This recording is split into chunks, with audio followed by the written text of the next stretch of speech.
शिवाजी महाराज का इतिहास भारतवर्ष की धरती पर ऐसे महान संतों का जन्म हुआ है जिन्होंने अपनी योग्यता और कौशल के दम पर इतिहास में बहुत ही सुनहरा अक्षर में नाम दर्ज कराया है।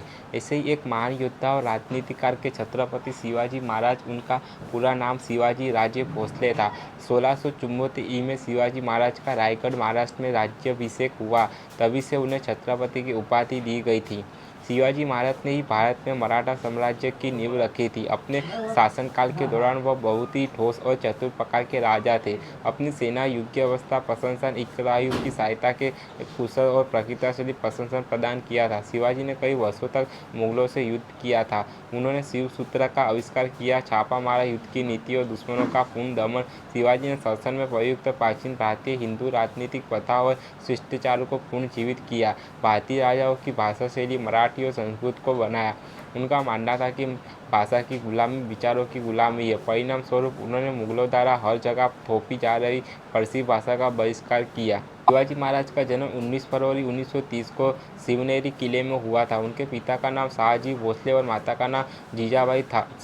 शिवनेरी किला पुणे के पास है। शिवाजी ने अपना अधिकांश जीवन अपनी माँ जीजाबाई के साथ बिताया। शिवाजी महाराज बचपन से ही बहुत तेज और चतुर थे। शिवाजी ने बचपन से ही युद्ध कला और राजनीति में शिक्षा प्राप्त की थी। भोसले एक मराठी क्षत्रिय है जो हिंदू राजपूत की एक जाति है। शिवाजी के पिता भी बहुत तेज और बहादुर थे। शिवाजी महाराज के पालन पोषण और शिक्षा में उनके माता और पिता का बहुत प्रभाव था। शिवाजी को उनके माता पिता बचपन से ही युद्ध और उस युग की घटनाओं की कहानी सुनाया करते थे। खासकर उनकी माँ उन्हें रामायण और महाभारत की महत्वपूर्ण कहानियाँ सुनाती थी, जिनका शिवाजी पर गहरा प्रभाव पड़ा। शिवाजी महाराज का विवाह 14 मई 1640 को साईबाई निवलेकर के साथ हुआ था। छत्रपति महाराज एक कुशल और शक्तिशाली सम्राट के रूप में जाने जाते हैं। शिवाजी को बचपन में उचित पारंपरिक शिक्षा नहीं मिली थी, लेकिन शिवाजी भारतीय इतिहास में और राजनीति से परिचित थे। शिवाजी ने शुक्राचार्य और कोटिला को आदेश मानकर कूटनीति के सहारा लेना कई बार सही समझा।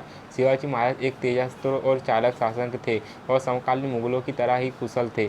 मराठा साम्राज्य को 4 भागों में बांटा गया था। प्रत्येक राज्य में एक दूसरे सूबेदार होता था, जिसे सेनापति कहा जाता था। प्रत्येक सूबेदार के भी 8 अवधेशवाड़ी सीमित होती थी। शिवाजी ने एक कूटनीति बनाई थी, जिसके तहत बिना किसी पूर्व सूचना के अचानक किसी भी साम्राज्य पर हमला करना, जिसके बाद शासक को अपना सिंहासन हर हाल में छोड़ना पड़ जाता था। इस नीति को गानिमी कहा गया है।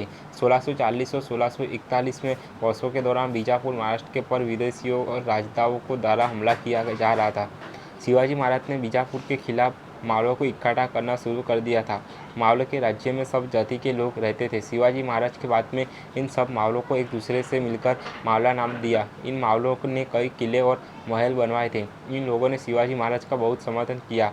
बीजापुर उस समय आपसी संघर्ष और मुगल युद्ध से परेशान था, जिसके कारण उस समय बीजापुर के सुल्तान आदिलशाह ने अपनी सेना को कोई किले का हटाकर स्थानीय शासकों को सौंप दिया गया था। तभी अचानक बीजापुर का सुल्तान बीमार पड़ गया था और इसका लाभ देकर शिवाजी महाराज ने अपना अधिकार जमा लिया था। शिवाजी ने बीजापुर के किले पर कब्जा करने की नीति अपनाई और पहले किले तोरना के किले को अपना कब्जे में ले लिया था। शिवाजी महाराज ने सुल्तान आदिलशाह के पास दूत के माध्यम से संदेश भेजा कि यदि आप तोरना का किला चाहते हो तो आपको बड़ी राशि का भुगतान करना होगा।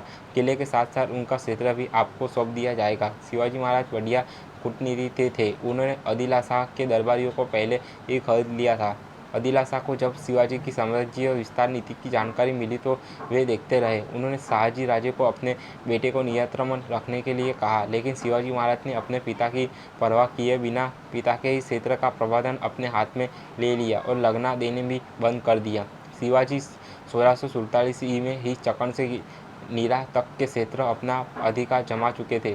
अब शिवाजी महाराज पहाड़ी क्षेत्रों में मैदानी इलाकों की ओर चलने लगे। शिवाजी को कोकणा और कोकण के 9 और किलों पर कब्जा कर लिया था। इस दौरान शिवाजी के कई युद्ध हुए, जिसमें देश और विदेशी राजा दोनों शामिल थे, परंतु विजय शिवाजी महाराज की शासक औरंगजेब का ध्यान उत्तर भारत से दक्षिण भारत की ओर गया।